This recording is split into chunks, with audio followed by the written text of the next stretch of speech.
Let's get it. 580 Sports Talk on a Friday. That's right. It's Friday afternoon, and we are glad to be with you for 580 Sports Talk on the Sports Voice of Kansas, 580 WIBW, FM 104.9, online at 580WIBW.com, and on our video stream. You can check us out on YouTube. 580 Sports Talk is the channel. You can also watch the program on Facebook at WIBW News. Glad to be with you on this Valentine's Day. I am Dan Lucero. Brendan Dworzinski will be joining me shortly from Parts Unknown, and we'll talk to Brendan, get his opinion and input, and at about 4:30 or so, he's going to take the reins of the show entirely, since I will be on my way to Shawnee Heights High School for our 580 Preps Game of the Week. We got high school hoops coming your way tonight. Shawnee Heights and DeSoto. Two big games in the United Kansas Conference. We're excited to bring them to you. Myself and Larry Latimer will be on the call tonight as the T-Birds host the Wildcats. Coverage starts at about 5:30, give or take. You know how those things go. And we'll have the tip-off, myself and Larry Latimer, again on the broadcast here tonight on the 580 Preps Game of the Week. But up until then, we've got a jam-packed edition of 580 Sports Talk to bring you, and we're excited to be here on this Friday. Hope you're having a great one so far, and look forward to hearing from you throughout the show, either on your cell phone via the text line 785-272-9429, or if you are watching in the YouTube live chat, you can, or watching on the YouTube channel, you can get in the chat on the web browser or the mobile device. Again, the YouTube channel is 580 Sports Talk. I believe we have contact with Brendan Dworzinski from Parts Unknown. Brendan, can you hear us? I can indeed hear you. Can you guys hear me? Yeah, we got you. We got you from Parts Unknown, from a bunker, from wherever the travels have taken Brendan Dworzinski. He is with us here for 580 Sports Talk. Two things. All right, first, I'm gonna do you how Andy Reid did our friend Nate Taylor. The bed not made at the hotel, I noticed. What's that about? No. Look, they put 5 pillows on the bed, which is very nice. I do not need 5. I need precisely 1. So there's one over there for me, and the others get all pushed off to the side. And I mean, I'm not going to lie to you. I don't make my bed every morning at home. Why would I make my bed here? Man, I make my bed every day. I make the bed every single day because I find that when I get into bed at night, I like getting into a turned down bed. Like that's real. I don't know what that is. I don't know where that comes from or why I'm wired that way. But I make my bed in the morning. Like I make our bed. My wife and I make the bed. And I'm not like judging you. I'm just giving you grief. But that's just always been a habit. If it's judgment, that's fine. It's just always been a habit I've had is making my bed in the morning. The other thing, dude, Washburn lost, man. Yeah, it was a tough one. I was chatting obviously after the game with Brett Ballard, head coach of the Bods, and we'll talk to him a little bit later on today to get ready for Saturday's game. And he just said, "Hey, look, like we did not play well, and it was an uncharacteristic game, and too many mistakes, and attention to detail was a problem. But also, how in the world was that team 3-10 in the MIAA and only 9-13 overall? Arkansas Fort Smith has 6 Division I transfers and 2 other Division II transfers, including one who is at Central Missouri, a really good MIAA, and MIAA program. Like, how in the world are they, ranked here? How are they at this part of the standing? So I think Fort Smith played out of their minds. They had a player, Roland McCoy, who hit 7 threes. He went 7 of 10 from 3 as a 38% three-point shooter. Like, what do you do with that? I mean, how do you handle that? And they weren't even easy. I mean, he was taking fadeaway, contested deep ones. It was tough, but it was also an opportunity for, I think, this group to kind of learn, all right, this is what it's going to be like in a close game. They haven't played close games all year, Dan. It's been blowouts game after game. They've won 2 games. That's until true. Yesterday. 2 games all season had been decided by single digits, an 8-point win and a 9-point win. Like that's it. So a tough environment, a chance to kind of recalibrate and say, okay, these are the things we have to work on, we have to fix. And I think it's fair for me to say that I would not want to be the Northeastern State Riverhawks tomorrow afternoon. Yeah, that'll be a big bounce back spot in case you missed what we are referring to. The number one Washburn-Ichabod men suffer their first loss of the 2024-25 season in overtime last night at Arkansas Fort Smith. And look, there's a reason. I went back and looked at the record books. There's a reason only one MIAA men's basketball team has gone unbeaten through the regular season in the modern era of the MIAA. All those great teams that Ben McCollum had that won national championships, you don't go unbeaten. It doesn't happen. So it's a tough one, but not something they can't recover from.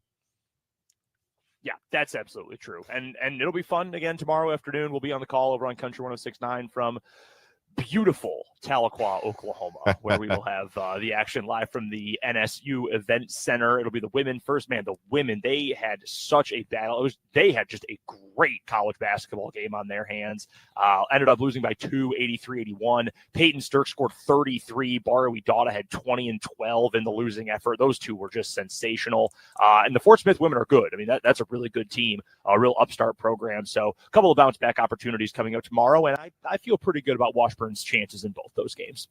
So yeah, you can catch tomorrow's action over on our sister station. That is the home of the Ichabods, Country 106.9. Still to come today on 580 Sports Talk with Brendan and myself. Brendan, a few hundred miles away, but we're making things work on this Friday edition of the show. We're going to talk about the Chiefs and their off-season needs. The parade is over with in Philadelphia. That's the unofficial end of the season.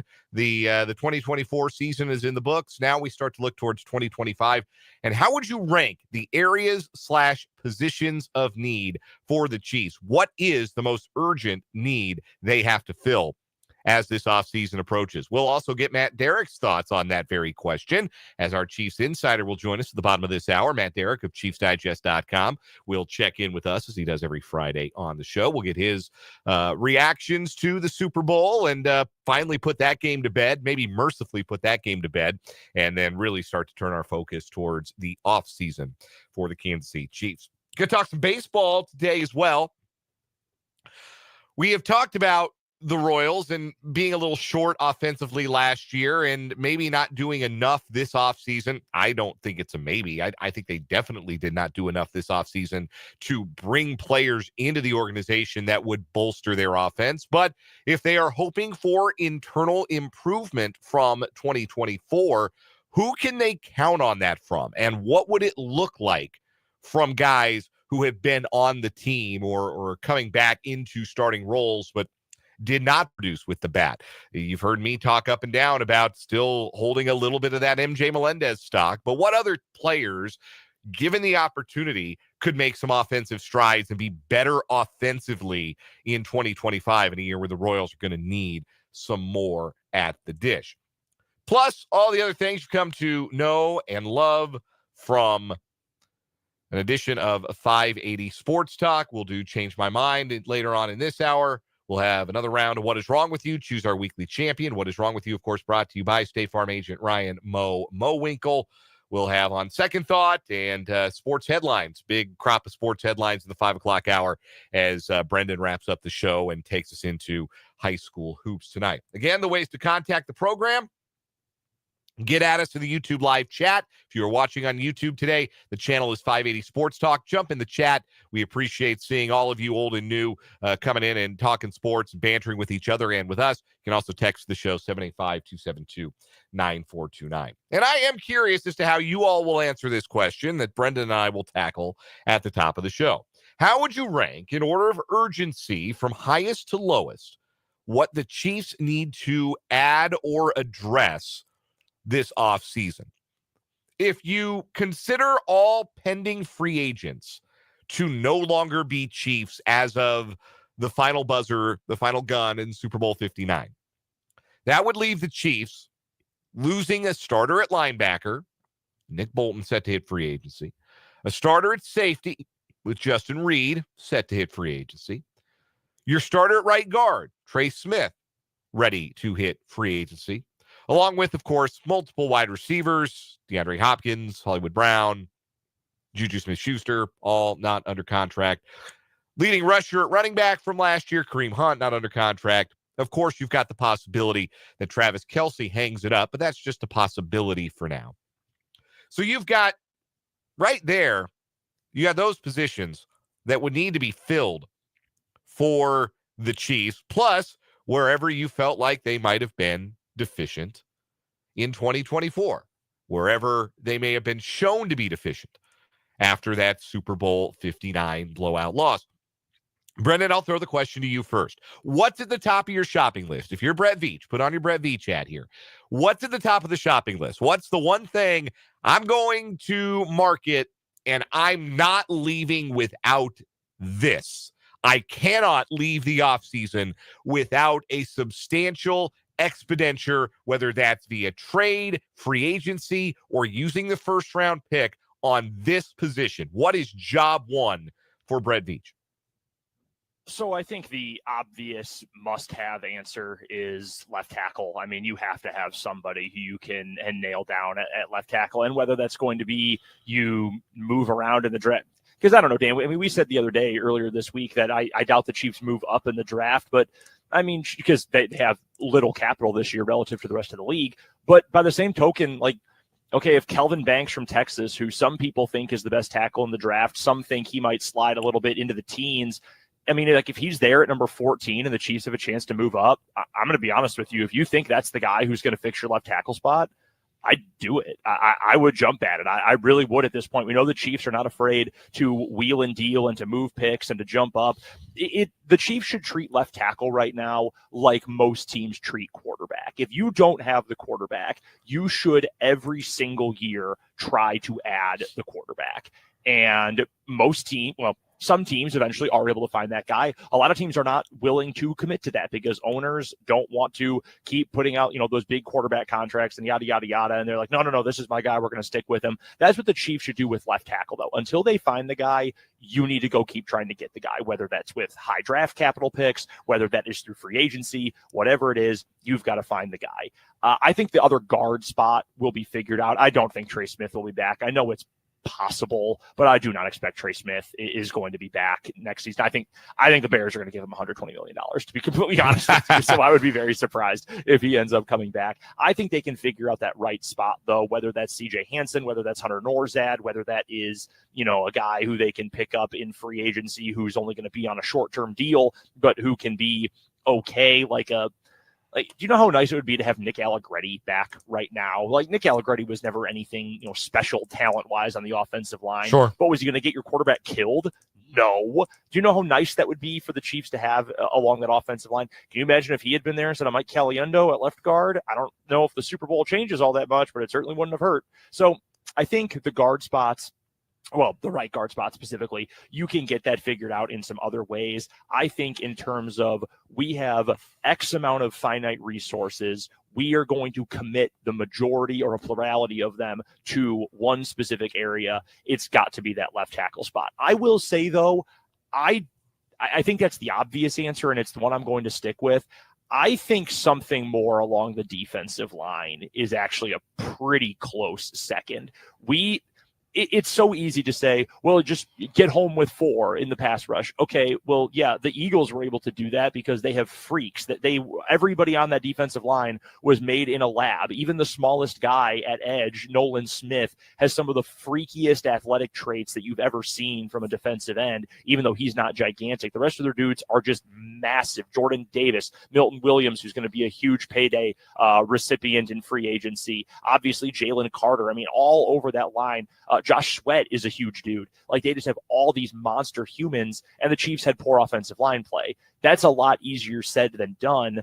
That being said, the Chiefs, for way too much of the year, did not generate any kind of pressure without blitzing. So I actually think getting some more pass rush, I think both depth and, frankly, a top-end starter are going to be very important on that defensive line. I would not be opposed to spending a lot of resources there, too. But I think when you've hitched your entire franchise's existence for the long term to your quarterback. You've got to keep him upright. And I think that more than anything is the tiebreaker that gives it to left tackle here in terms of ordering the needs anyway. Yeah, that seems to be the consensus. We have a text from the 785 that just says left tackle in all caps. It is mind-blowing that the Chiefs have played 5 Super Bowls in the last 6 years, and they've had a different left tackle for all 5 of them, a different starting left tackle. Like, that is a mind-boggling stat, and it is in contrast to so many of the other dynasties that we've seen in the NFL, where not necessarily you're talking about like superstars or Hall of Famers at left tackle, but like Joe Montana knew who was holding him down on the left side in the 80s. He knew he could trust Bubba Paris. Like, he knew that's who that was going to be on the left side of that line. Like, the Cowboys didn't have, oh my gosh, it's going to bother me. Was it Mark Tunay who was their left tackle? Or man, I want to say he was the left tackle for the Chiefs, or rather for the Cowboys.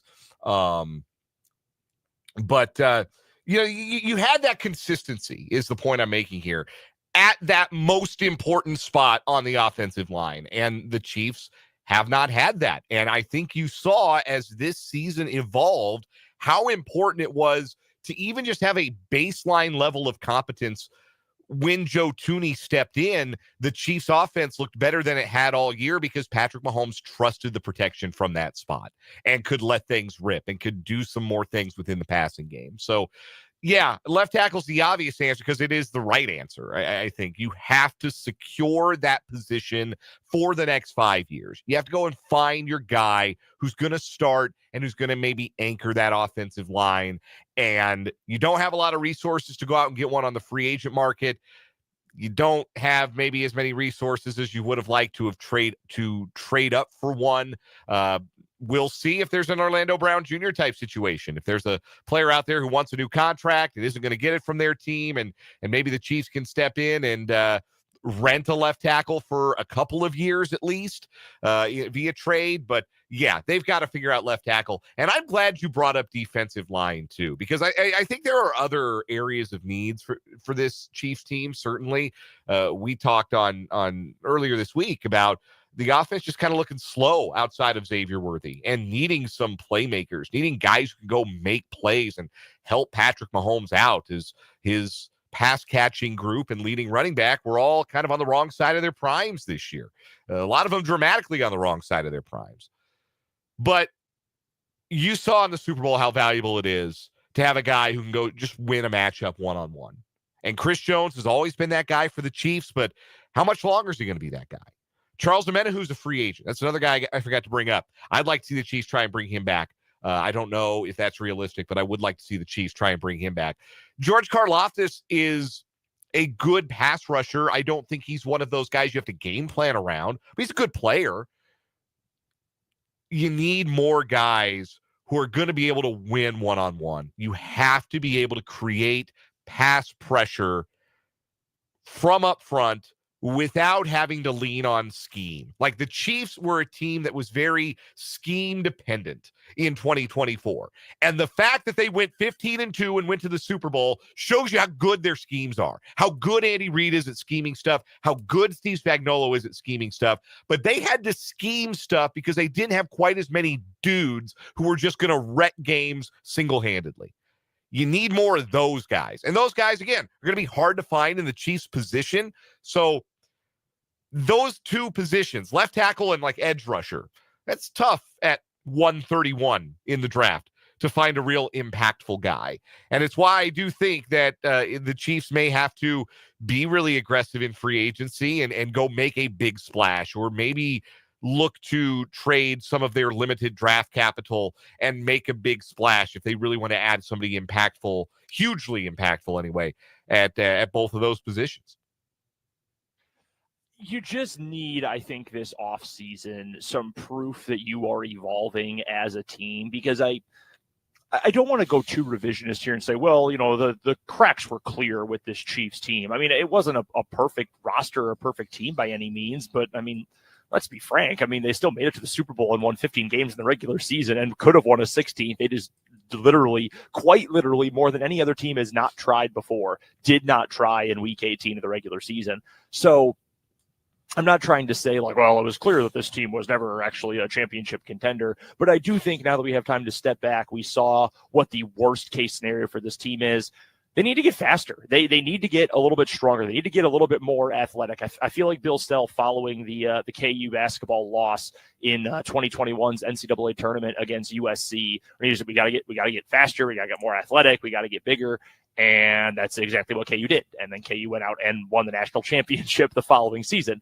I don't know that I can guarantee the Chiefs are going to win the Super Bowl next year, but I think this is an opportunity to take a step back and to say, okay, here is where we have been consistent, maybe stagnant over the last few years. Here are the things where we need to improve. Here are the things where maybe even we need to catch up to some of the other best teams in the league. And I think pass rush is right there as something where they need to find some improvement. I honestly don't think, Dan, there are many spots anywhere on this roster outside of quarterback and CB1. Like, you don't need a new starting number one cornerback because Trent McDuffie is that good. And obviously Chris Jones is one of the greatest ever to play his position too.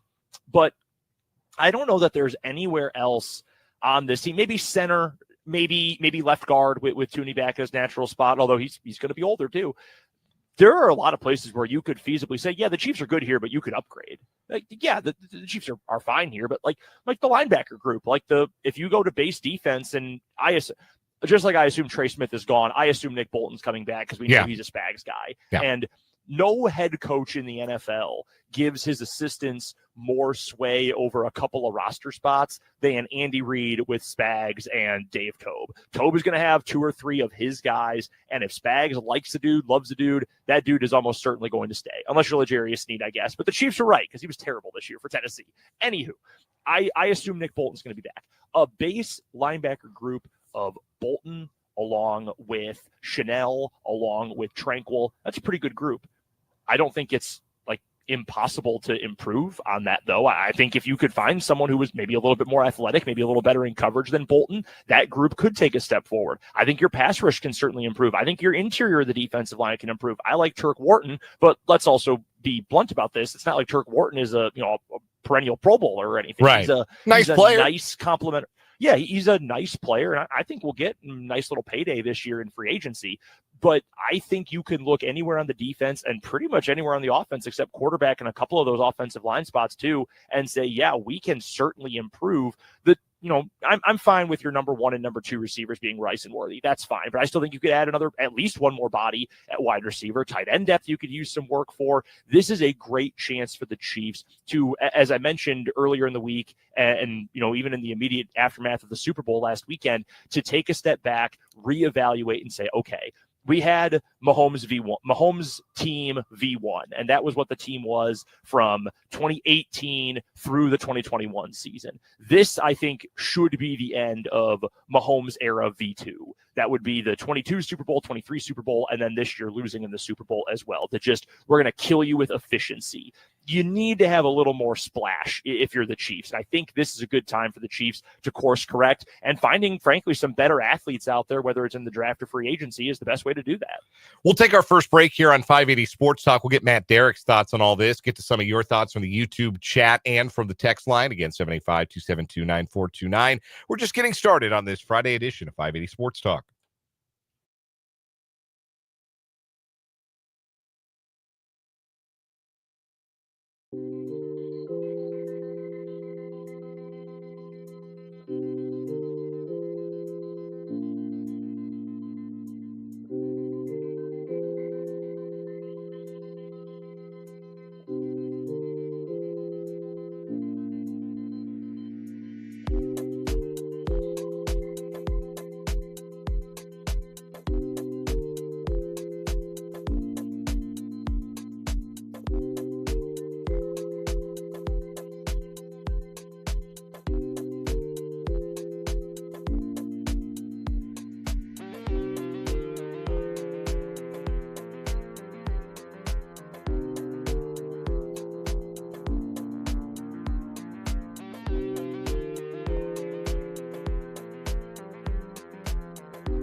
3:33 on 580 Sports Talk. Dan and Brendan hanging out with you on this Friday. We're here till 5:30 when we'll break away for 580 Prep's Game of the Week. Shawnee Heights and DeSoto in high school hoops tonight.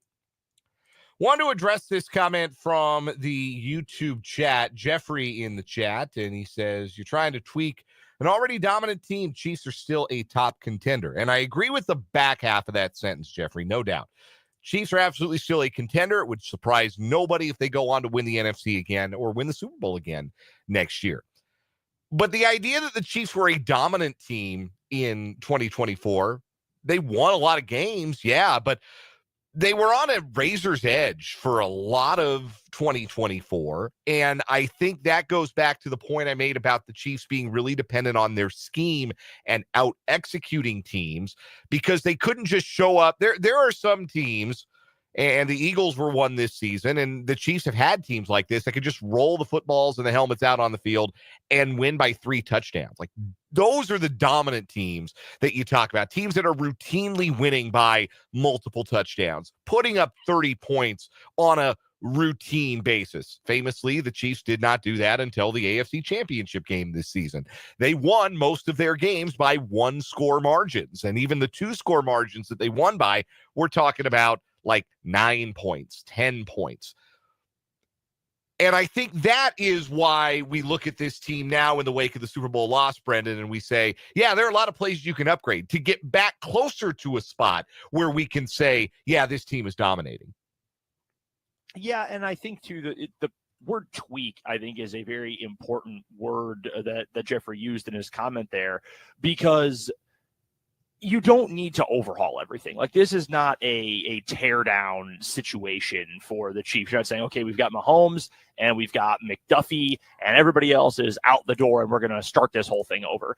That's not what this is going to look like. But you have to advance or die. You have to adapt or die. You have to find a way to continue to keep up with the Joneses. How many different cliches and idioms you want me to use? You just have to continue to find a way to be on top of things, because if you don't, and we've seen this before with the Chiefs. Again, I just mentioned it before the commercial breakdown. Like, we've seen this before with the Chiefs. If you're not advancing, other people are going to advance beyond you. So you've then got to adapt. Now, again, that worked out perfectly for the Chiefs in a way, because the following season, after they lost to the Bengals, they came back and had what I think is the best year of this dynasty, all things considered. So it can work out as long as you eventually get to that point. And that's where I think the Chiefs are in this kind of timeline, and what a nice timeline it is for if that's your favorite NFL team. But you just need to keep finding a way to say, okay, hey, the Eagles, they won the Super Bowl because of X, Y, and Z. We can only do X. We don't necessarily have Y or Z. How do we get there as well? Because we trust with our coach, with our quarterback, if we start to do those same things, we're going to be better because those guys put us over the top.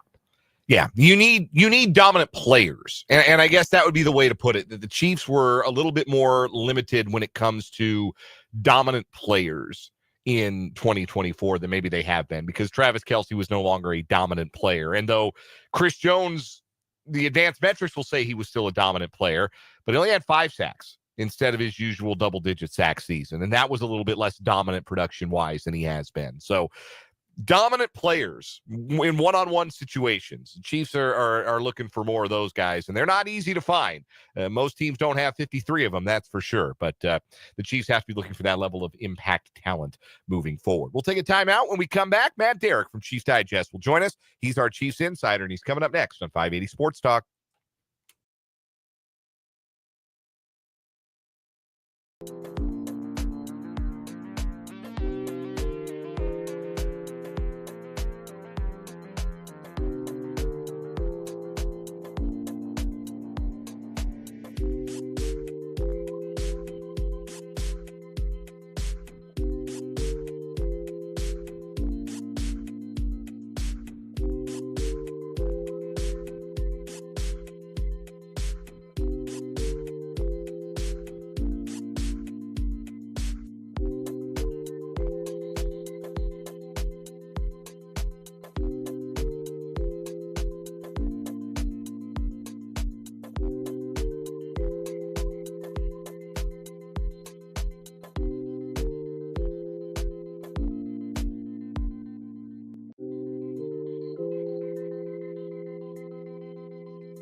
We are pleased to be joined on the Fleming Place Wine and Spirits Hotline by the great Matt Derrick of ChiefsDigest.com. He is the Chiefs beat writer at ChiefsDigest.com, and he is our Chiefs insider, joining us every Friday here on the program. You can find him across social media at Matt Derrick. And Matt, when did you realize that the Chiefs were in trouble in Super Bowl 59? Was it the Cooper DeJean pick six, or did you have a moment of clarity earlier than that when you went, uh-oh?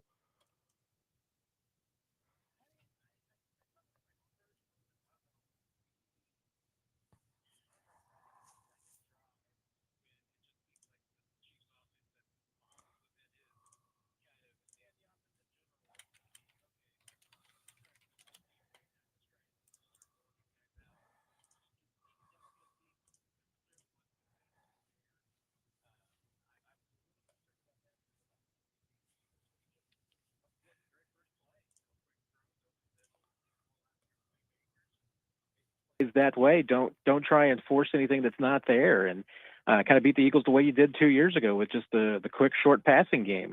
And then it wasn't until the Cooper DeJean interception was a big one, but I didn't really close the door because I know this team and their craziness that they can do.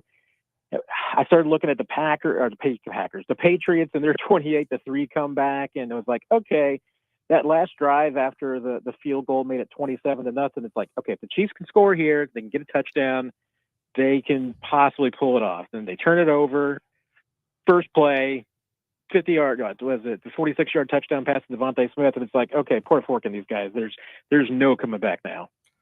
Why do you think the Chiefs' game plan was so oriented towards the pass and trying to hit on some deep shots? Because very clearly it did not work. We've had some guests throughout the week tell us they thought it was one of the worst game plans of Andy Reid's career in Super Bowl 59. Why do you think that's how the Chiefs approached this game, and why didn't it work, other than the obvious answer of they couldn't block anybody? Well, that's what it probably comes back down to, really, is just that it was it seemed like a lot of it was a slow developing game plan. I mean, a lot of the passes that they were like I said, they were taking shots at. It wasn't just the get rid of the ball quickly. It wasn't just putting the ball in the hands of Mahomes, letting him make quick decisions, which he can do better than anybody else in the league. Get rid of the football and march down the field that way. I felt like they were trying to take the ball down the field in chunks, and then when you can't protect anybody, that just makes it matters worse. I mean, if you're not getting 3.5 seconds to throw in those situations, there's just not a whole lot you can do. And he wasn't getting that kind of time. There wasn't the time to take shots deep. So really it felt like just a poor game plan against the Eagles that day. Maybe it works on another day. But the Eagles, I mean, if they're able to get pressure with 4, any team that can get pressure with 4 and drop 7 against Mahomes is going to have a pretty good day. I mean, that's just step one, is, winning at the point of attack. And the Eagles did that. So maybe there wasn't a whole lot that the Chiefs could have done. Maybe this was just, hey, wrong game plan against the wrong team at the wrong time. I'm looking back at it today, and I know there's a lot of garbage, numbers in the fourth quarter, but I'm still looking at it trying to figure out how in the world this game got so out of hand, because, the Eagles offense wasn't anything terrific.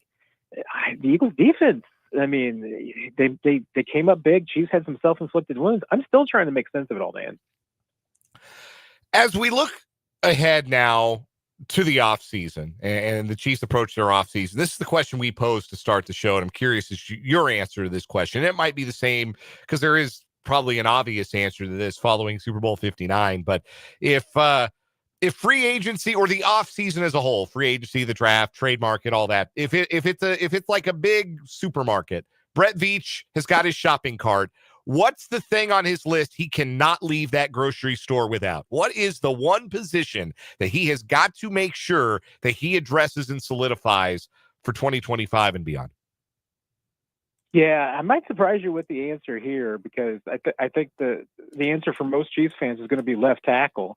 My only concern about left tackle is that it's a little bit like egg prices right now. I mean, you're not going to be able to find any, and if they are, they're way overpriced, and maybe not the eggs you need, Dan. But the one area where I think that they absolutely have to improve, and it was the difference this year, is on the defensive line. I mean, you've got Chris Jones, but you need more than that. And, looking at the roster for next year, yes, you've got Chris Jones, you've got George Karlaftis, you've got Mike Vanna. But I think it's the realization that, one, you probably need a bigger impact player on the edge. I mean, George Karlaftis has had 3 years, and he's had the benefit of Chris Jones playing in the middle. If George Karlaftis were going to be a consistent double-digit sack guy at the top of the leaderboard, and a guy that you could count on every single week to get pressure, I think he'd already be that guy. So, not only do the Chiefs need numbers, because then you look at it. I mean, you're right now you don't have Charles Omenihu under contract, Tershawn Wharton, Derek Nottie. I mean, the list goes on and on. I mean, you need some bodies, but you need to, one, let's face it, you need to start preparing for life without Chris Jones. You need somebody to pair with him on the inside. And like I said, I mean, I think another impact pass rusher that's younger and more affordable is almost a dire need for this team.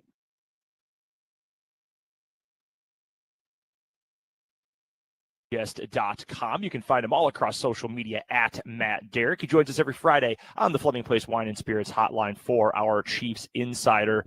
Matt, can the Chiefs go into next year with this running back room? Like, I don't think Kareem Hunt is going to be back, but is this room, if it's led by Isaiah Pacheco and number 2 Carson Steele, is that good enough going into 2025? I mean, probably not, because it wasn't good enough this year. And, you look at it and you think to yourself, you need at least 3 running backs on an active roster. And if you're the Chiefs, I think you ideally would like to have a power short yardage running back. You'd like to have a speed back, and you'd like to have a third down back. Maybe you carry a fourth. That's a guy like Carson Steele. It's a fullback flexibility, can do maybe a lot of things for you. But, do the Chiefs have a power short yardage back? I mean, Kareem Hunt was the closer fit for that this year, but, not under contract and getting up there in years and mileage, so might not be completely the answer you want there. Do they have a speed back? That's flat out answer is no. I mean, when the Chiefs have been their most successful offensively in the past, has been they've had a projective running back. And Pacheco's a good example in the sense that, you look back at his rookie year, and yes, the Chiefs won a Super Bowl that year. He played very well that year, but there's a similarity to a bit with Clyde in the sense that Clyde played really well his rookie year, and then the injuries started piling up. Pacheco, last year had the injuries again this year. Hasn't really shown the same form that he had his rookie season. And if he's not that guy, if he's not a potential 1,000-yard back, I mean, you need one of those guys. You need a guy that you can count on in those situations. Do the Chiefs have that? I mean, let's face it, late in the season, the guy that they could count on was Kareem Hunt. And I'm not even certain that the Chiefs were sold that they could always count on Kareem, because he wasn't the lead back. He wasn't the guy that was getting the ball every time. What about the wide receiver room? Because I'm cool with Rashee Rice being your number 1, and Xavier Worthy was frankly better than I thought he would be as a rookie, and I'm even okay with him going into next year as your number 2. But we also don't know that Rashee Rice is going to be himself 100% at the start of the year. I kind of frankly doubt he will be with the severity of that injury. How badly do the Chiefs need to add, whether it's another real playmaker or at least just depth in the wide receiver room? Yeah, I think you've hit on it right there, which is that you believe that when Rashee Rice and Xavier Worthy are healthy and together on the field at the same time, that they can be a formidable 1-2 duo. But at this point, we just haven't seen it. And Rashee Rice, like you said, I mean, that injury, I do expect it to be something that's going to keep him from being 100% next year. There's also the off-the-field issue, so there's a potential suspension still hanging over his head. So you can't really count on, having Rice for an entire season or anywhere close necessarily to 100% for a full season. So, does that tempt you with maybe trying to bring back a DeAndre Hopkins who could fill in and maybe job share with Rashee Rice, since, kind of filled in for him this year? He was the guy that kind of came in and took to take his spot. I mean, I wouldn't have any problems there. I think certainly DeAndre could be a lot more productive with a full off season of learning an offense than with just 12 weeks of trying to pick it all up before the postseason. But they do need some more depth, because you look down again. I mean, Juju Smith-Schuster, late addition, but clearly not the same guy that he was 2 years ago. The age and the mileage is catching up. I think the age is catching up with Justin Watson as well. So, and nobody else. I mean, Nico Remigio is your one guy that's maybe the upward arrow, but really hasn't contributed offensively yet in the regular season or postseason. So, to me, I don't know that you have a lot after Rice and Worthy right now. So that's another where they probably do need to look at it from a veteran standpoint, because they could certainly use the leadership and the experience. They've invested draft picks in the wide receiver position. Now you're just kind of hoping that they continue to pan out. But and I think there's obviously, you don't want to overreact to what happened in the Super Bowl, because I still think that, what the Super Bowl did was just spotlight what was wrong with this team at 5:39 p.m. Central Time Sunday. I don't think he discovered anything new. You knew that, hey, this wide receiver room, not complete. And maybe if you add a guy like Hollywood, if you're able to keep him for next year, maybe that does turn into a formidable room. But you need to have guys healthy. Real quick, Matt, about 30 seconds here, but I wanted to also check in, and we'll get to this a little bit more later on today on 580 Sports Talk, but the Miami Dolphins today cut an old friend. Kendall Fuller has been released by Miami. A lot of veterans will get this, guys who are good teammates, they're veterans, they will get cut early, so then they become free agents right away. They don't have to wait to the start of the new league year. It's a nice thing teams will do for guys sometime. He's not as good as he once was, like when he won a Super Bowl with the Chiefs several years back. But we know the Chiefs need some depth help at cornerback as well. Would you be at all interested in kicking the tires on maybe a short-term deal to bring him back to some depth? I would absolutely kick the tires, because we know he has the versatility. He fits in well with Steve Spagnuolo's defensive system. Good teammate, fits in that locker room, all those things. So absolutely. I don't know. I, once again, don't know how much mileage is still in the gas tank, but I'd kick the tires for sure. One more thing for Matt Derrick before we let him go today, our Chiefs insider here on 580 Sports Talk. Matt, if you had to put a number on it right now, percentage, like a 50-50, or what's your balance? Travis Kelce plays or does not play in 2025? I still, even with some of the questionable things that have come out in the last few days and maybe the last week, I still think it's pretty high. I'm going to go, you know what? I'll match Travis's number. I think it's 87% he comes back. I think it's high. I think he's still got some football in him. If Travis can accept the fact that he's not a full-time player anymore, and that he can maybe play 60-70% of snaps, and the Chiefs can game plan around that and have a room around him that allows him to do that, he can still be a productive player. And if he wants to play until the wheels fall off, I don't think he's there yet. Important guy in the locker room also, to be sure. That's why the Chiefs would love to have him back. We love having Matt Derrick on 580 Sports Talk on the Fleming Place Wine and Spirits hotline every Friday at this time. Check out Matt's work covering the Chiefs at ChiefsDigest.com. Matt, it is always a pleasure. Enjoy your weekend. We'll talk next week. That sounds like a plan. Take care, guys. Appreciate you. That is Matt Derrick. We'll step aside for one more break, come back, and wrap up this hour of 580 Sports Talk.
Quick game of Change My Mind to wrap up the 3 o'clock hour, this Friday edition of 580 Sports Talk. Brendan Dworzinski, change my mind.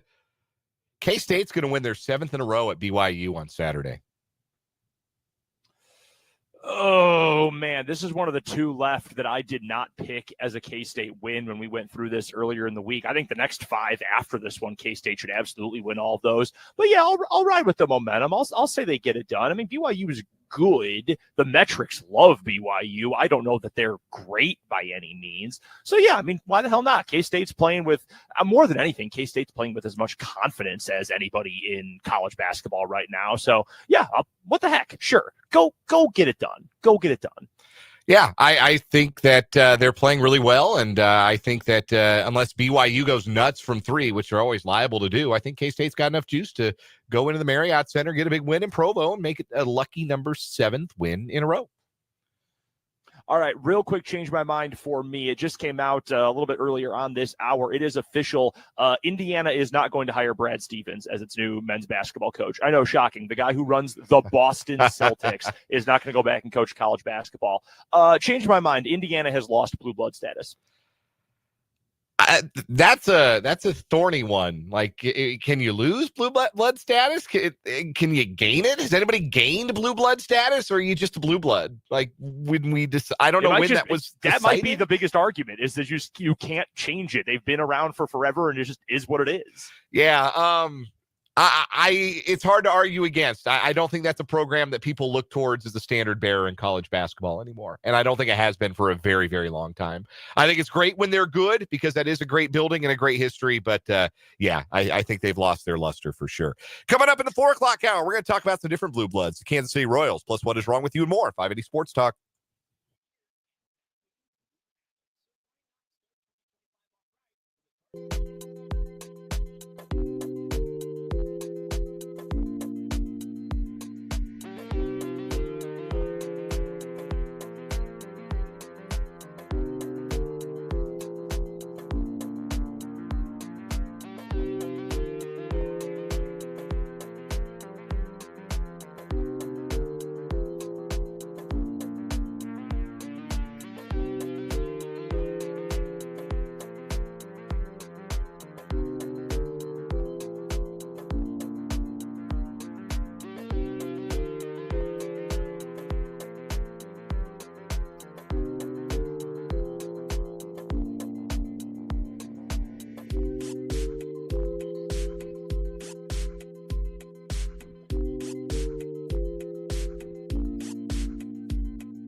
Let's get it. Hour number 2 on 580 Sports Talk on a Friday. Happy Friday. Happy Valentine's Day. You made it to the end of the week.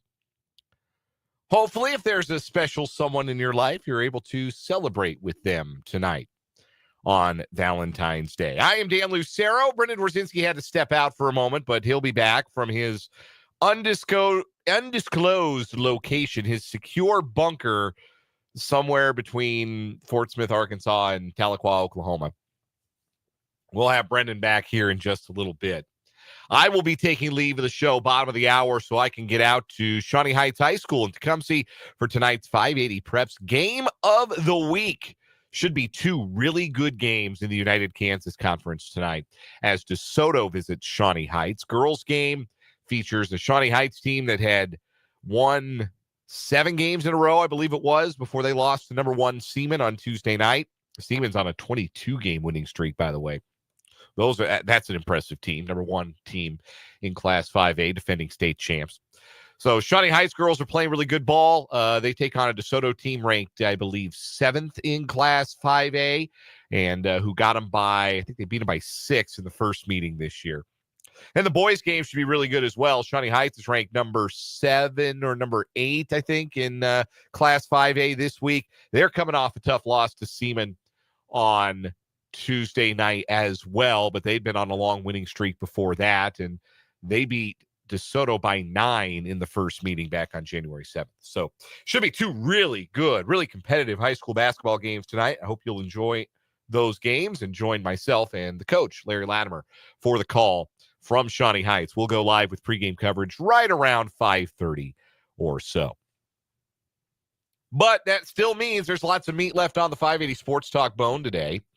And in that spirit, over the course of this next hour, we're going to talk a little Royals baseball, look at returning Royals and who needs to break out offensively for the Royals and who is capable of a breakout for the Royals in 2025. We'll talk about that. We'll also crown a weekly champion on What Is Wrong With You, brought to you by our friend Ryan Mo Winkle, State Farm agent, Mo Winkle Insurance and Financial Services.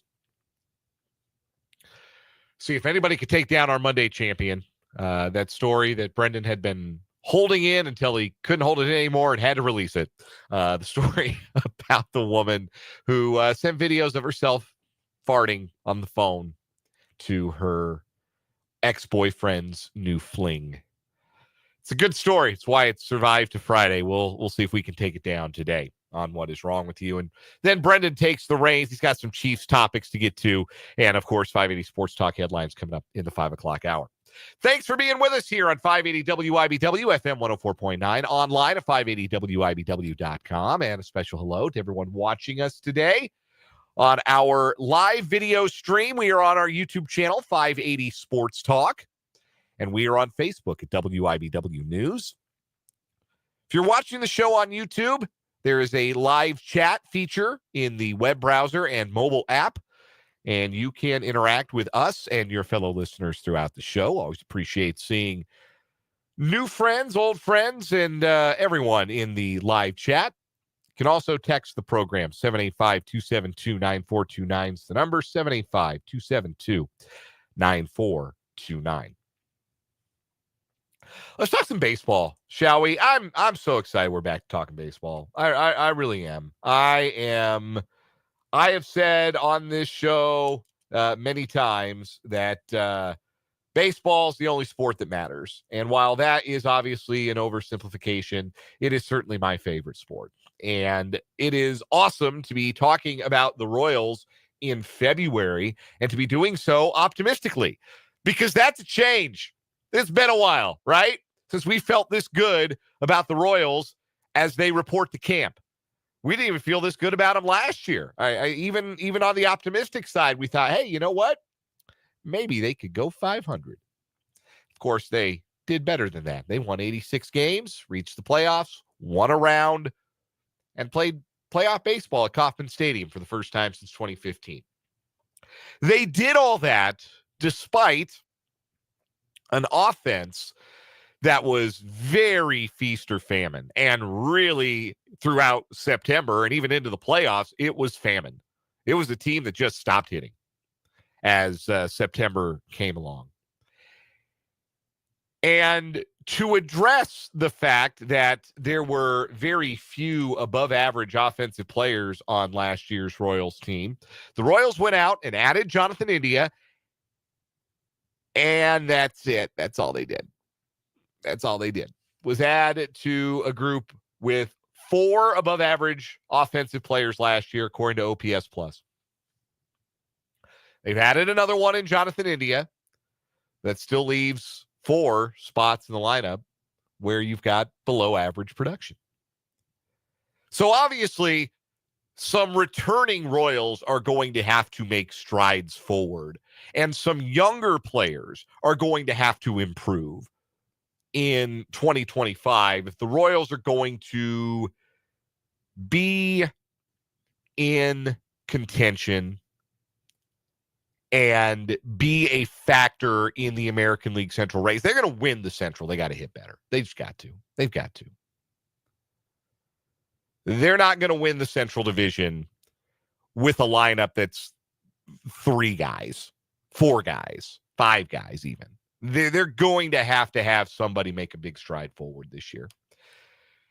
And the guy I think is most capable of being better than he was in 2025 in a really impactful way is probably not going to be the first name you would expect to hear me say here. But I expect more from Vinny Pasquantino in 2025. And I think the Royals need more from Vinny Pasquantino in 2025. Vinny last year played 131 games before he broke his thumb and missed the rest of the regular season, came back, of course, for the playoffs.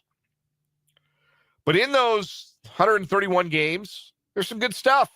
30 doubles, 19 home runs, both of those factors career highs. Of course, this was the first full season of his career. Drove in 97 runs and would surely have gotten to that magical 100 RBI plateau had he been healthy.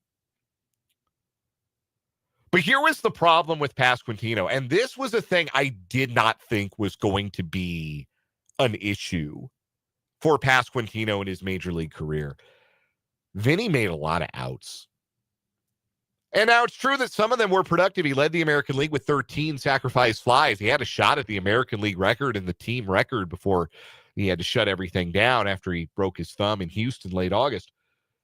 But Vinny made a lot of outs. A .315 on-base percentage last year, which means, to break it down in simple terms, that 68.5% of the time Vinny Pasquantino went to the plate, he made an out.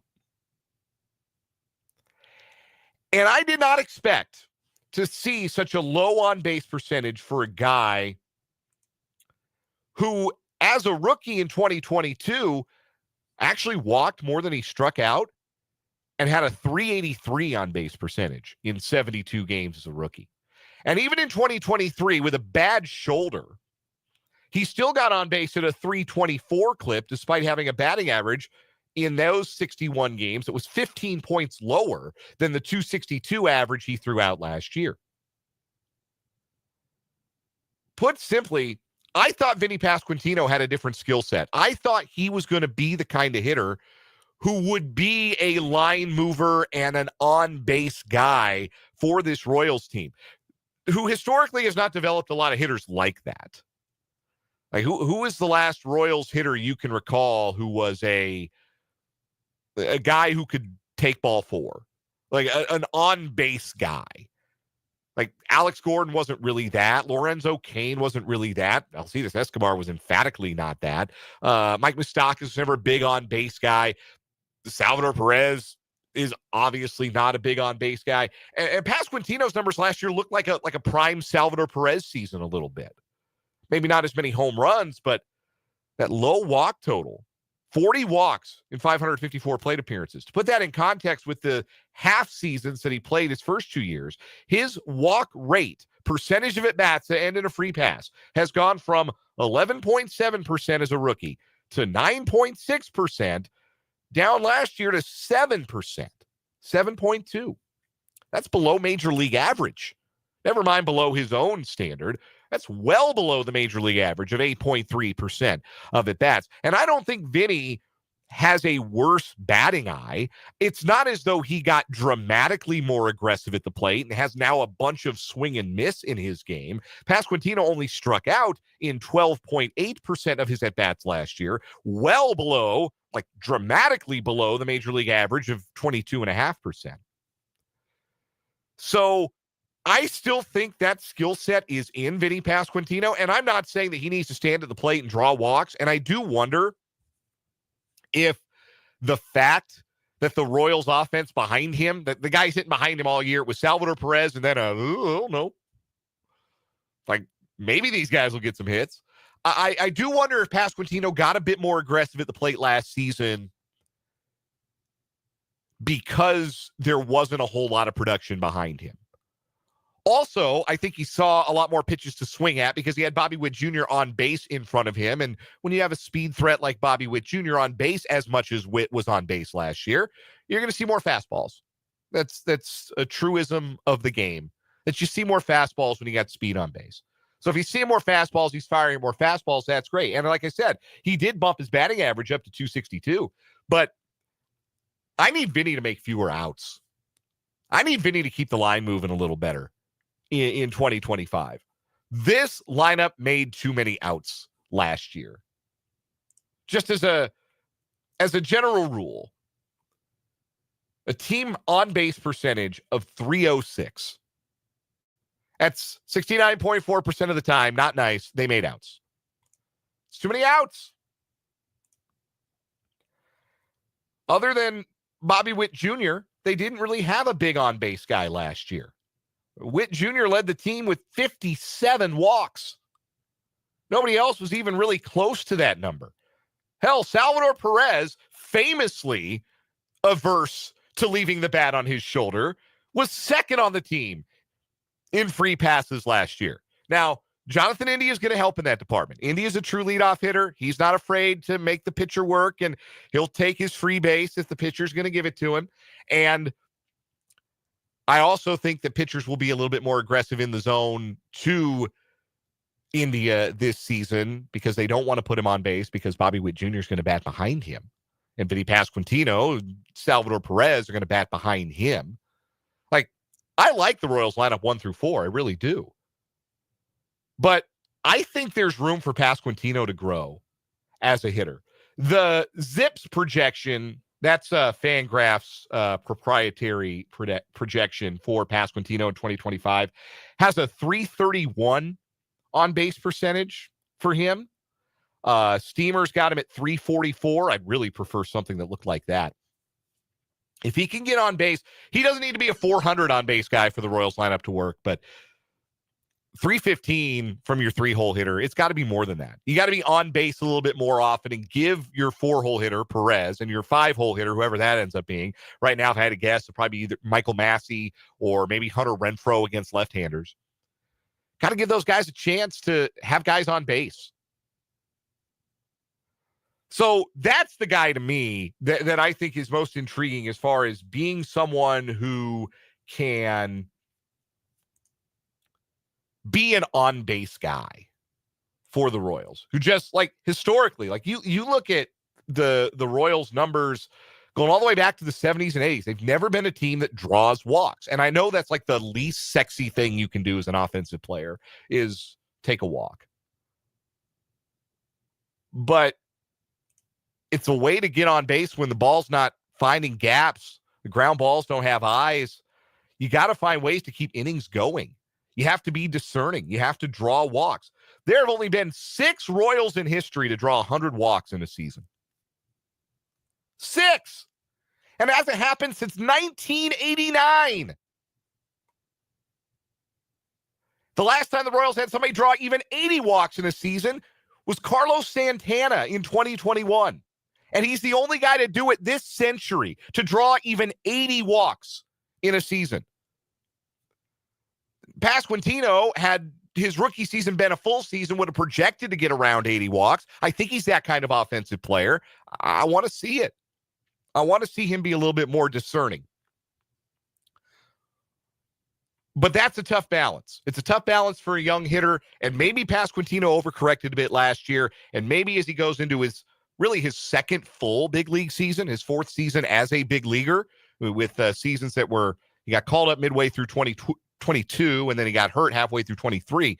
Maybe this is a consolidation year for Pasquantino where he figures out, okay, this is how I can be a run producer in this lineup, but here's how I can also apply this skill that I applied in the minor leagues and as a rookie, the ability to watch a few go by if I need to and keep an inning alive with a walk and keep an opportunity alive and move Bobby Witt Jr. to second or move Jonathan India to second and give Salvador Perez a chance to score a run with a single or give our 5-hole hitter a chance to score a run with a 2-out single. Those are the kinds of opportunities the Royals just did not come by easily last year. We have some guesses as to who the 6 guys to draw 100 walks were in the YouTube comments, and I like this. Vance guesses Willie Wilson. Mark guesses Amos Otis. I'm pulling up the list right now. Willie Wilson was not a guy who drew a lot of walks. Willie Wilson's career high in walks drawn was 39. He was up there to hack. He had a career on base percentage of 326. It's funny, like early career Willie Wilson, when he had the high batting averages, his on base percentages were fine. But like late career Willie Wilson, he would not have been hitting leadoff in like 85 when he had a 316 on base. He had been hitting eighth or ninth. The guys who drew 100 walks in a season for the Royals: John Mayberry, Darryl Porter, John Mayberry again, George Brett, Paul Shaw. And listen, if you are listening to this show and you have a memory of Paul Shaw, Kansas City Royal, if you saw him play at would have had to have been Municipal Stadium back in 1971, please share with me your Paul Shaw memories. 785-272-9429. That's one for the old heads. I think that's an OG Royal. 69. Yeah, that's an original Royal right there, Paul Shaw. Drew 103 walks, struck out just 51 times in 1971. And then the most recent one to do it, 1989, Kevin Seitzer. Those are the 6 Royals, I guess 5 because Mayberry did it twice, who drew 100 walks in a season. Even George Brett only did it once. So that's a fun little piece of trivia. Stump your friends with that one. I don't hold out a lot of hope for guys like Kyle Isbell to become better hitters than they've been in their career. I think Kyle Isbell kind of is what he is. He's not going to hit lefties at all. There's a little bit of pop, sneaky pop that, he'll hit half a dozen home runs, but he's out there for his defense, and I'm okay with that. Really, sincerely, I'm okay if Kyle Isbell's a negative on offense because I think he's a plus defensively. Maikel Garcia last year was a guy who came into the season, and we were really enthusiastic about him because he had a good run in winter ball and started the year great, hit a couple of early home runs. Remember that? And then he ended up with 7 home runs and made a metric ton of outs, made so many outs. He had 281 on base percentage. Skipped winter ball this year. We'll see if he comes in to the season a little bit more rested this time around. I do think there's a little bit of a bump back in a positive direction for Garcia, who in his first full season as a 23-year-old, he hit 272. His on base was 323, but most of that was the batting average. Like if he's not getting hits, he wasn't helping you, which is too bad because he was 37 to 39 stealing bases. If he could get on base a little more, I like that, but I don't know. I like Garcia as a utility guy. I think if he's getting 550 at bats, I think that's probably a stretch for Maikel. I think that a role for him this year where he's backing up Jonathan India at third, or if he takes to center field, he's a platoon partner for Kyle Isbell against left-handers, and he gets fewer at bats, but maybe more friendlier at bats, sees more left-handed pitching. I think that could work for Maikel. I just think there's not enough thump there, and there's not a good enough batting eye. I just think he's always going to be limited. Text from the 913 about Paul Shaw. Played third base pretty good, then became a doctor. I did not know that. I have to read his Saber Bio Project article about Paul Shaw. There's a story at the very top of it about he was George Brett's chiropractor when Brett had some back problems late in his career. And Paul Shaw told him, "You took my job for me at third base, and now I'm going to get even." It's a great story. Paul Shaw, shout out to him. That's awesome. Anyhow, we're going to take a quick break here at 580 Sports Talk. We'll come back. We got What Is Wrong With You coming up from State Farm agent Ryan Mo Winkle. Brendan's going to rejoin me, and we will continue on 580 Sports Talk after this.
It's What Is Wrong With You time on 580 Sports Talk. Two new stories competing today, and we'll crown a weekly champion at the end of this round. Sponsored by State Farm agent Ryan Mo Winkle.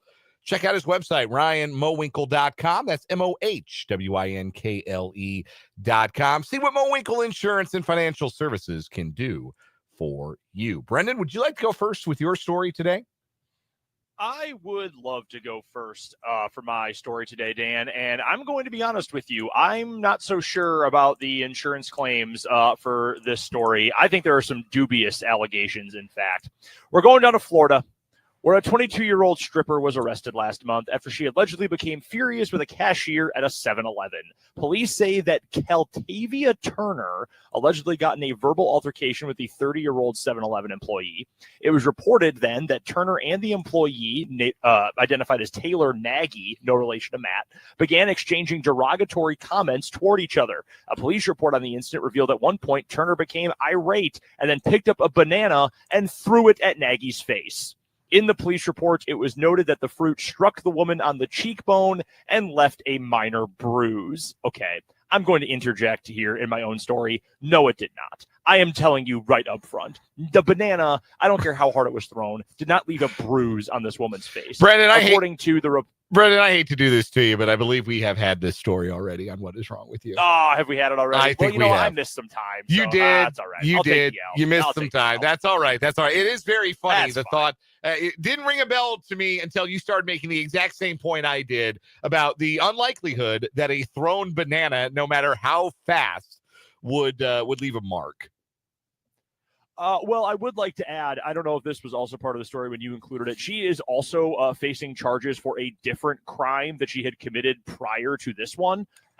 So yeah, she maybe just stay in jail for a little bit, Keltavia. maybe some time in the pen will be good for you. My story today, love is in the air. It is Valentine's Day after all. So what is more romantic than doing it at a Wendy's? We go to Clearwater, Florida. We meet 53-year-old Demetria Wilson and 29-year-old Tymario Merrill, caught in flagrante delicto on Saturday afternoon. Officer Parker Moody reported spotting Wilson and Merrill laying on the ground in broad daylight in front of a Wendy's behind a bus stop in view of the busy U.S. Highway 19. Wilson, unencumbered by pants. I love that. I love that turn of phrase. Unencumbered by pants. I'm going to use that a lot. She was on her right side with her buttocks facing her partner. Merrill was also unencumbered by pants, and he was in a turgid state as he repetitively engaged with Wilson. The couple was busted and charged with performing an unnatural and lascivious act. They remain locked up. They each have lengthy rap sheets and have pled not guilty to the misdemeanor charge. I love when life imitates art. There is at least one, if not two different episodes of It's Always Sunny in Philadelphia where Danny DeVito, aka Frank Reynolds, talks about having sex at a Wendy's. This is somehow even more gross than the jokes on those episodes of Sunny, however. So if getting busy in a Burger King bathroom is the Humpty dance, what do we call this? The Chumpty dance. The Frosty dance. Yeah, man, this is ew. Yeah. I've worked in a fast food establishment, man. That is gross. You Imagine, will never be clean. I'm just after trying that. to enjoy my son of Baconator, and you look outside and there are two people making sweet love. Oh, jeez Louise, man. This is so gross. It's so nasty. I can't wait until the next time my wife asks me if I'm in the middle of a diaper change, and I will be able to tell her that my son is currently unencumbered by pants. I'm looking forward to that. Looking forward to using that. Looking forward to applying that. I don't think that beats fart me through the phone, though. Dude, she farted onto a phone and then sent video of it to another person. She put it up against her butt repeatedly. I can't get over that detail. Flatulence terrorism over the phone. Yeah, that's there's a reason. Interstate flatulence. There's a reason that was a wire-to-wire winner. It's our weekly champion. What is wrong with you? Sponsored by State Farm agent Ryan Mowinkle. Do not send him video of yourself farting. Go to his website instead, ryanmowinkle.com. See what Mowinkle Insurance and Financial Services can do if you are having an issue that is addressable by insurance or financial services and not like of the flatulence variety. Yeah, please don't do that. Don't do that to anyone. Do not do that to another human being ever. Don't do that to anyone. That's going to do it for me today. I'm on my way to Shawnee Heights for some high school basketball. 580 Preps game of the week. Shawnee Heights against DeSoto. Brendan's got you the rest of the way after this on 580 Sports Talk.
We're back on 580 Sports Talk to wrap up this 4 o'clock hour. I'm Brendan Dworzinski. I do believe we've got things fixed on the video version of the show, either on Facebook or on YouTube, if you are video streaming along today. Just had a minor technical difficulty. We're back, of course, on 580 AM, 104.9 FM, and again on our YouTube channel and Facebook page, WIBW News as well. I'm Brendan Dworzinski. Dan Lucero is on the road for some high school basketball action coming up tonight at the bottom of the 5 o'clock hour.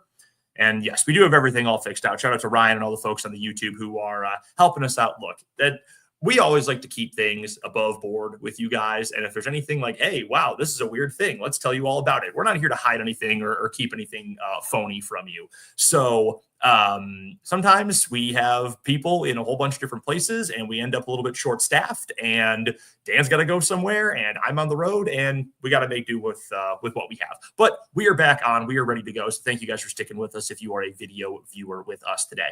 The one other Chiefs note I wanted to get to, other than thinking that Kendall Fuller would make a lot of sense for the Chiefs, bring him back. You need depth. I don't know if he's going to start, but I would be much more comfortable after the year we saw from Najee Johnson and Joshua Williams if my third cornerback was suddenly Kendall Fuller behind Jalen Watson and Trent McDuffie instead of those other two guys I just mentioned. So something at least worth considering. I would kick the tires on it without any question, to be completely honest with you. Okay, the other thing I wanted to make sure we got to, and again, this might have come up with Dan and Spencer yesterday, but I wanted to make sure I shared my thoughts on it too.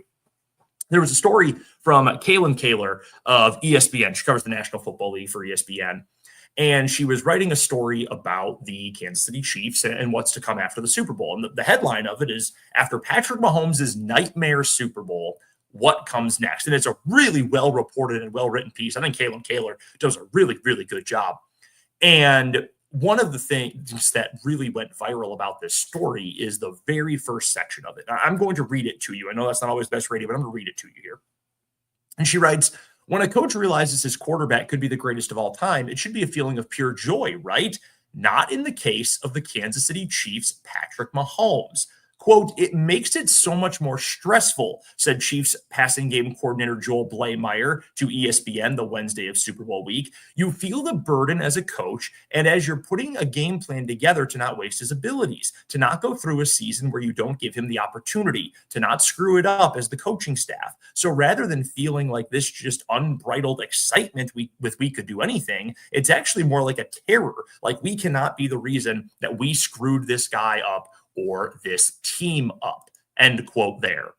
That has gone mega viral in the last 24 to 36 hours or so. And it's created a lot of discontent online, at least among Chiefs fans, because I've seen a lot of Chiefs fans say, oh my God, our passing game coordinator, Joel Blameyer, is saying that he's scared, that he's terrified of putting together a game plan for Patrick Mahomes. What? That is not a spot that we want to be in at all.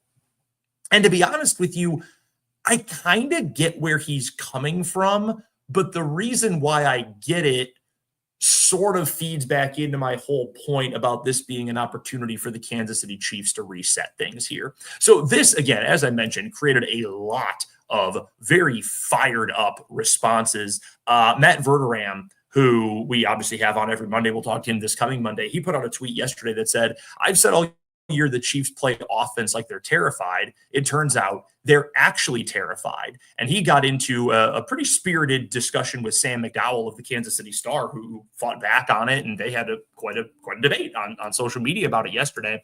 I understand where Blameyer is coming from, though, saying that, like, look, we have this gem of a player. We do not want to mess up what we have here. How do we take this guy who has so many different skills? He's so smart. He sees the field well. He's mobile. He can scramble well. He's good at doing the efficient underneath stuff, and he's got the big arm to push the ball deep, middle, over the top, whatever. We have all these different things that we're able to do with him. I'm worried about not being able to maximize all of those different things. I don't know that I agree, and if I was in his same spot, I would have admitted that, but I do understand where Joe Blameyer is coming from. So I'm not like some of the folks who saw this blurb from Kaylin Kaler's piece and are saying, oh my gosh, we got to fire this guy. He was our wide receivers coach in 02 and 03. Then he became the passing game coordinator. No wonder our offenses looked like crap.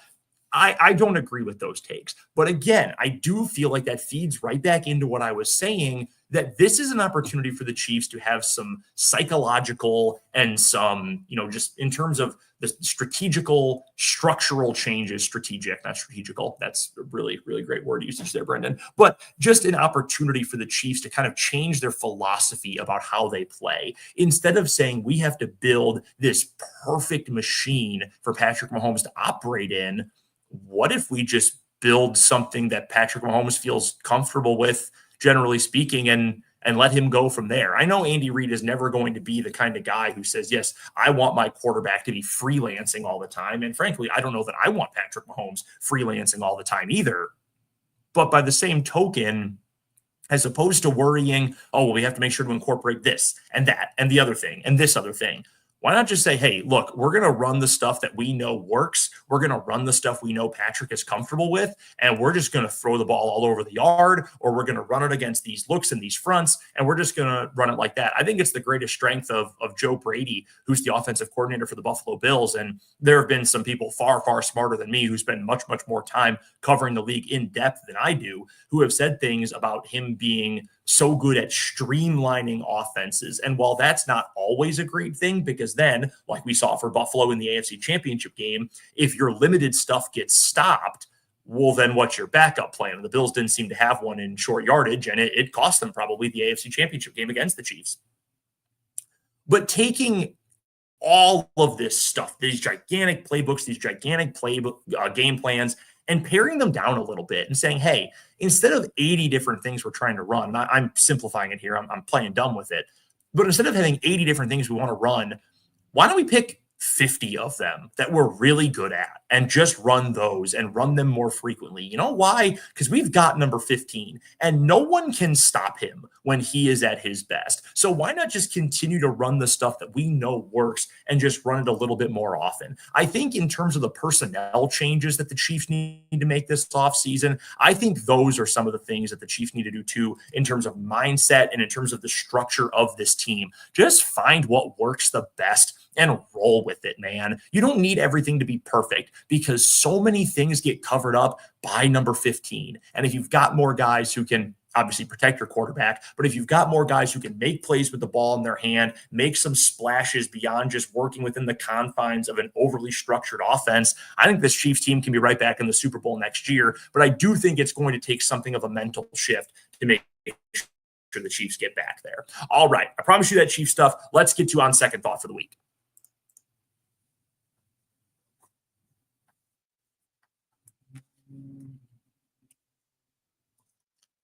All right, it's on second thought when we offer a mea culpa for a bad take over the last couple days, couple weeks, year, whatever it might be. I was pretty confident that the Chiefs are going to end up winning this Super Bowl. I shared the story on social media going into the game that I was so convinced in Super Bowl 57 that the Eagles were going to win. I really was. Up until the day of the game, I had been telling people, I have a buddy who's an Eagles fan, and I was telling him, no, man, I'm picking the Eagles for sure. And then the day of the game that year, a few seasons back, I put a ton of my hard-earned money on the Kansas City Chiefs. And I said, you know what? Why am I picking against them? Why would I do that? And I was using the same kind of logic this year that, yeah, the Eagles have a more talented roster, top to bottom, all things considered, than the Chiefs do. But the Chiefs have Andy Reid. The Chiefs have Patrick Mahomes. The Chiefs have been there before. They've won this game before. They've dealt with the Super Bowl media circus better than anybody. They're going to take care of business. And that's why this is my on second thought, because eventually you need to have better players. And that was the difference. And execution is obviously important too. It's a game of execution, football is. But in the end, the Eagles' defensive line was way better than the Chiefs' offensive line. And the Eagles' offensive line was better than the Chiefs' defensive line. And Patrick Mahomes had a terrible game, and there just weren't enough dudes to make plays for Kansas City. I think my logic was sound because over the past 5-6 years, it has been a really good way to approach picking Chiefs games. Unfortunately, this time just didn't work out. We've got about half an hour left today on 580 Sports Talk. We'll get to our 580 Sports Talk headlines. A final word. We'll send you off to Dan and the coach for high school basketball tonight, our 580 Preps game of the week. It's all coming up after the news right here on 580 Sports Talk.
actually that technical difficulty popped up again. Now it's fixed, though. We are all good to go on the YouTube stream. Minor difficulties, things happen when people are all over the place and you're short-staffed, but we're good to go, whether you're listening on the radio or on the video stream. All right, without further ado, let's get to today's 580 Sports Talk headlines. We've got a bunch of them. Why don't we start with some positive stuff? This actually came out yesterday. Our first headline, it comes from the Kansas City Star. 3 former Kansas State football players land invites to the NFL Scouting Combine. I'm also adding that 4 players from KU also got an invitation to the Combine this year. So let's run you through the players who made it there. None of them are especially surprising. We will start with, in fact, we'll just run through all of them. They go position by position according to the NFL. 1 player each at the running back spot from KU and K-State, not a surprise. Devin Neal as well as DJ Giddens both get the invite to the Combine.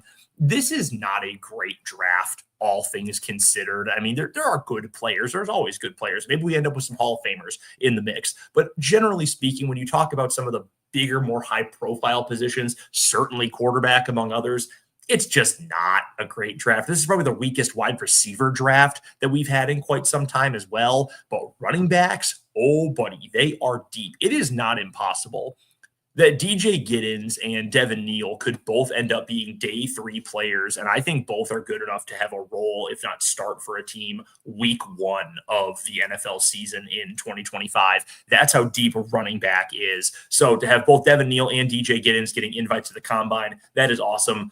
I am just so happy for Devin Neal, man. I could not possibly be more happy for that dude. I'm very happy for DJ Giddens, too. 2 Kansas guys who come in, have incredible careers at their respective schools, going on to the NFL. I'm certain both are going to get drafted. I'm very, very confident in that.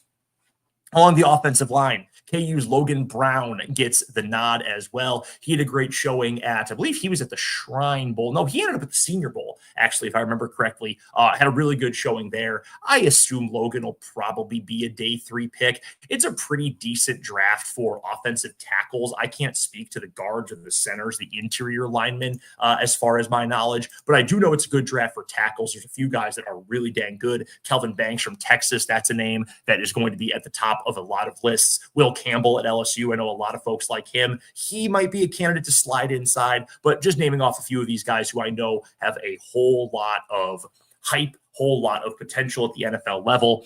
So for Logan Brown to be included among the offensive tackles, that is very cool for the former Kansas Jayhawk. Other players from our local schools who got invites to the Combine, we have a pair of Kansas Jayhawks and a pair of Wildcats who made it in the secondary. From KU, you probably could have guessed Kobe Bryant and Mello Dotson are both going to the Combine. Same with Jacob Parrish and Marcus Siegel from Kansas State. Don't know what the NFL outlook is for either of those K-Staters. I know for Jacob Parrish, there are some people who really like him at the NFL level. So I would not be surprised if he was maybe as high as a day 2 pick. I think Kobe Bryant and Mello Dotson could both go anywhere from late round 2, probably as late as round 5. That's what I've seen some mock drafts with Kobe Bryant. Kobe is small, but I mean, guys, we've watched Kobe Bryant over the entire duration of his KU career. The dude can play, and I understand that size is important, but being able to just freaking play is important as well. We know Kobe can do that. We know Mello can do that, and we know that Parrish and Siegel can too. I think there are probably more questions about Siegel than any of those other guys, but I mean, it sounds like Jacob Parrish is going to get some top 60-ish pick kind of hype, at least from some outlets. So wouldn't be surprised if he has a good showing at the Combine, and that really helps him get picked fairly early in the NFL draft. But really cool, a lot of local guys in this group. Obviously, the 2 running backs are both Kansas players, so that is super cool for both Devin Neal and for DJ Giddens, and for all 7 of those guys who are ending up going to the Combine. One other note, actually, regarding the NFL Draft Combine, which is coming up in just a couple of weeks. It's always 2 weeks after the Super Bowl, so we won't be without football for too long. If you can't wait to flip back on NFL Network and watch actual real people live doing stuff, don't worry, the Underwear Olympics are coming up. But one other headline I thought was worth noting, this from ESPN, our headline, Heisman Trophy winner Travis Hunter listed as a defensive back for the combine. I do find that interesting. From the Associated Press as well, Travis Hunter, the Heisman Trophy winner who played both sides of the ball at Colorado, is listed as a DB for the NFL Scouting Combine. Hunter is regarded as one of the greatest two-way college athletes since football shifted away from such players in the 1940s. He was a first-team All-American at cornerback, first-team All-American all-purpose player on offense, and second-team as a wide receiver, according to the Associated Press and their All-American teams this year. Hunter has said he wants to play both sides of the ball in the NFL, but the fact that he's listed as a DB, that makes it seem like scouts think he is going to play there predominantly in the NFL. I think, let me phrase it this way. If I was Travis Hunter, this is what I would have been doing as well. I would go into the draft as a corner. Now, I think that and whatever team drafts him, whether it's New England, whether it's Cleveland, whoever it ends up being, I don't think it'll be the Titans number 1 overall for what it's worth. I do think they'll take a quarterback, even if there's no one deserving of being the number 1 pick in this draft at quarterback. But that's beside the point.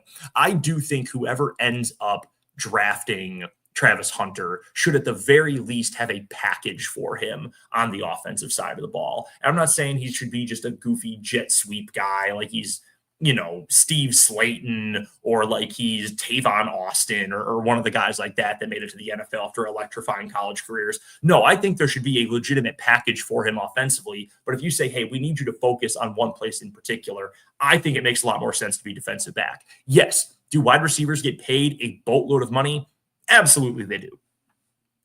But there are so few shutdown corners. There are so few guys that are even bona fide, true number 1 corners in the NFL, if we're being completely honest. That list is not all that long. You would think, well, every team's got a number 1 technically. Yeah, but if you were to put them in tiers, like here are the guys I consider a number 1 corner. Here are guys who are like number 2, and here's just depth guys. The list of dudes who are true, no doubt, any team number 1s, it's not a very deep list. I mean, Trent McDuffie is on that list. Jalen Ramsey for many years was on that list. I think Sauce Gardner, even with an up and down 24 season, I think he's on that list. There just aren't a lot of them around the league. And if Travis Hunter can be that, the payday is going to be there, especially if you can contribute 10 to 15 snaps, maybe just 10 snaps offensively every game in the NFL. He cannot play full-time both ways in the NFL. It's just not something that you can realistically do. So with that in mind, if I was Travis Hunter, I would rather line up on the defensive side of things. I'd rather be primarily focused on being a defensive back and then just make sure whatever team I go to has some sort of package for me. That's all that I would be worried about if I was Travis Hunter. So I think that's the smart move for him, to be completely honest with you. Next up on today's 580 Sports Talk headlines on the shortened edition of 580 Sports Talk, let's go from college football to the NFL. Jim Nantz, this is according to Sports Illustrated and an interview that Nantz did on a podcast with CBS Sports. Jim Nantz calls for tush-push ban in wake of Eagles Super Bowl victory. I know that wherever he is right now, our good friend Spencer Dupuis, his ears are just on fire right now with excitement hearing that somebody else with a prominent position in the NFL wants to get rid of the tush-push. So this has been, as we know, super controversial ever since the Eagles started doing it a few years ago, that when they get to 3rd and 1 or 4th and 1, it's just pretty much automatic that they'll get that 1 yard, because these gigantic behemoth offensive linemen clear the way, Jalen Hurts falls forward, and a running back or tight end or whoever pushes him forward. And we've heard, our good pal, former host of this program, Jake LeBon, said he hates it because he doesn't think it's a football play. He thinks it's a rugby play. He thinks it's out of the spirit of the game, doesn't like having it. I can understand that argument, at least to a certain degree. I think it's fine, to be completely honest with you. I don't have a problem with the play. Let me get to Jim Nantz's quote here, and then I'll let you have my take. So Jim Nantz was a guest on the What the Football podcast from CBS Sports with Susie Schuster and Amy Trask. Amy Trask, of course, famous, one of the first women, real trailblazer in the NFL front office business. So here was his case, Jim Nantz. Quote, "I'm done with the tush push. I think it needs to go away. I know that a big part of the arsenal for the Eagles, I know it's a big part of the arsenal for the Eagles. I think it needs to change. Now, they executed better than anyone, so Philadelphia fans will be an outcry saying, why are you penalizing us? I don't like the play. I just don't like the play. It feels automatic." Now, he does go on to say that the execution by Philadelphia is why it works so well. Quote, "Jalen doesn't fumble the snap. He doesn't. He's going to get 1.5 yards every single time. I don't like the play. It just doesn't feel like a football play to me." I would be more sympathetic to that argument if anyone else could run it with the same regularity and with the same success rate that the Philadelphia Eagles run it. But no one does. No one is able to. The Chiefs refuse to run a normal one because of the Patrick Mahomes injury back in 2019. They're just never going to run a true quarterback sneak with any regularity. They do something goofy. I know the Packers have, instead of having Jordan Love dive forward, they will use Tucker Kraft, the tight end. They'll motion him into the backfield and have him take a direct snap. Barbara puts this out on YouTube, and I think it's a totally fair point. A few teams have figured out how to stop the tush push. Yes, even if it is more successful than not, there are ways that you can stop it. The Eagles are not 100% on it. And again, other teams do not have nearly the same kind of success. It's not like this is broken football by any means. It's not like the Eagles have done this for 3 years and they've won 3 straight Super Bowls and are going undefeated.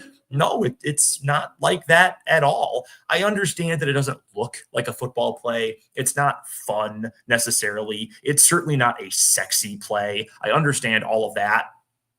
Stop it. Figure out a way to stop it. That is my personal stance on it. Again, if every team was doing it and 4th and 1 was an automatic around the league, well, then sure, I could understand arguing about getting rid of it. But honestly, to be blunt with you, I don't have a problem with it. Find a way to stop it. Low man wins. Chris Jones tried to stop it. He had the right idea. He messed up his neck at the very start of the Super Bowl, but had the right idea. There are ways to stop it. Barbara follows up, and she's right about this. The Bills were not successful with their version. Here is why the tush push works. Okay, here is the big secret. Well, is it the fact that Jalen Hurts can squat 700 pounds? Well, the pushing from behind him, it's such an unfair advantage.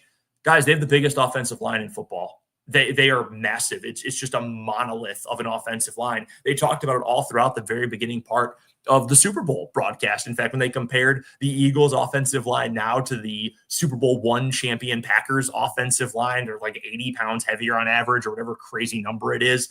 They just have a huge offensive line that bullies people. That's all it is. If you want to fix it, if you want to stop it, go get bigger bodies. Go find a way to do it. The Eagles have used a ton of resources on that group. Use your resources on countering it. That's how I feel about it. Ryan asks on YouTube, isn't it just a QB sneak? See, I actually hate calling it a QB sneak. Like, in principle, yes, it is. But I actually hate calling it that because it's not a sneak. By nature, a sneak is something that is surprising. It is sneaky. There is nothing sneaky about having 11 dudes and several thousand pounds of mass all piled up in a very confined area when you know Hurts is going to be pushed. Now, the difference also from a regular QB sneak to this, like Tom Brady was a great QB sneak artist. No, far be it from me to defend Tom Brady, but that no one ever said, oh, well, this is unfair. Brady had some like a 98% success rate or something on 3rd and 4th and 1 on QB sneak plays. The difference is the push from behind, literally being pushed in the butt when Saquon or whoever, Kenneth Gainwell or whoever else is pushing Hurts from behind. That was recently changed in the NFL rulebook. Recent is a relative term, but you know what I mean. I think it's fine. I understand why Jim Nantz might not like it because it's not fun to call if you're a play-by-play guy. I understand if you're our guy Jake and you were a wide receiver when you were a football player, when you were a standout football player at Washburn and you want people to throw the ball and spread it out a little bit more. I think it's fine. Find a way to stop it. That's mine. If you want to get rid of the play, find a way to stop it, and they will finally stop running it. One other headline I wanted to get to that I think is just absolute pure and true sacrilege. This is from Inside Carolina. It's the North Carolina 24/7 sports site. University leadership is leading toward building a new North Carolina men's basketball arena complex at the off-campus Carolina North location to replace the Dean E. Smith Center after months of consideration. I don't have a whole lot to get into on this, and we have to get to a break before we send it off to high school basketball and Dan and the coach. Don't touch the Dean Dome. Just refurbish it, renovate it. Don't get rid of more of the cathedrals of college sports. We are losing so many of the things that make college sports special. Don't take away one of the coolest arenas in the game, one that is filled with so much history. Don't touch the Dean Dome. Come on, just leave it as is. Don't mess with it. Can you imagine if KU Regents or the Kansas Regents or whoever at KU said, you know what, we're going to go and build a new basketball arena at Rock Chalk Park. We're going to build it on West Campus. We're going to put it out in West Lawrence, and that's where we're going to build the new gym. And it's going to be, whatever bank wants to sponsor the name of the arena. We're going to put it on the other side of campus. Can you imagine the outcry? I hope everybody at UNC has major beef with this, to be completely honest with you, because I hate it. I hate the idea of tearing down one of the true great beauties of the sport. And one of the, it's not the Mecca, that's Allen Fieldhouse, but one of the cathedrals of college basketball. Just fix it up. Just spend the money to fix it up. KU does it right. Just refurbishing and updating Allen Fieldhouse. I'm not thrilled about 1,000 seats going away, but keep the building the same. Don't tear down the Dean Dome. Come on. That's going to do it for today's 580 Sports Talk headlines. When we come back on the other side of this break, we've got the final word for the day and the week, and we'll send you off to Dan Lucero and Larry Latimer for the call of high school basketball, our games of the week, DeSoto versus Shawnee Heights. That's coming up in just a moment as we're wrapping up this Friday edition of 580 Sports Talk.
Time to wrap up 580 Sports Talk today with the final word. Brendan Dorzinski finishing things up with you from parts unknown on the road today, doing our show remotely. Well, I'm finishing up the show remotely anyway. Dan Lucero is getting ready for our high school basketball game of the week doubleheader. We will send it out to him and Larry Latimer in just a second at the Birdcage. First things first, though, I wanted to get to my final word, just a summation of some final thoughts on the Chiefs losing the Super Bowl a week ago. We've been over that, the game itself, etc.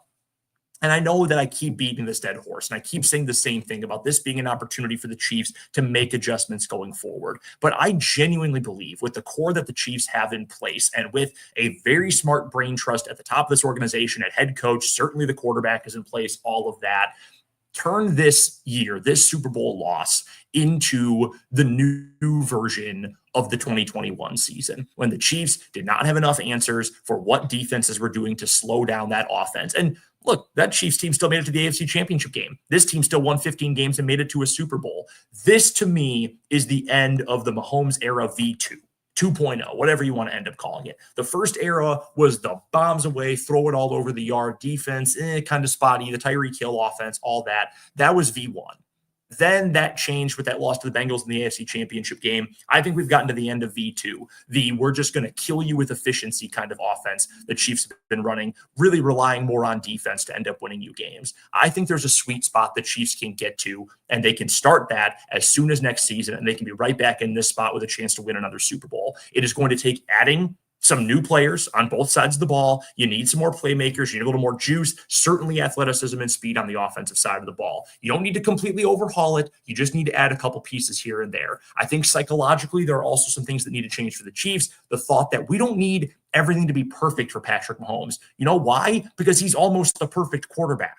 So let's just put him in a position where he feels comfortable and he's going to make the magic happen. I think if the Chiefs are willing to bend their structure a little bit, they are going to be in a place where they feel like, hey, we can go win a championship again. We don't have to be as rigid. Let's let greatness be great. Go forward from there. If the Chiefs can make those switches, I'm not too worried about the near future for Kansas City. That'll do it for 580 Sports Talk today and for the week. Don't forget, we've got Washburn basketball coming up tomorrow over on Country 106.9. Yours truly will be on the call as the Ichabods have a doubleheader against Northeastern State. We've got K-State hoops here on 580, of course, this weekend. And we've got our high school basketball game of the week coming up next. Shawnee Heights versus DeSoto from the Birdcage. That's coming up with Dan Lucero and Larry Latimer. They're up next. I'm Brendan Dworzinski. So long from Parts Unknown for today's broadcast. You've been listening to 580 Sports Talk here on 580 WIBW.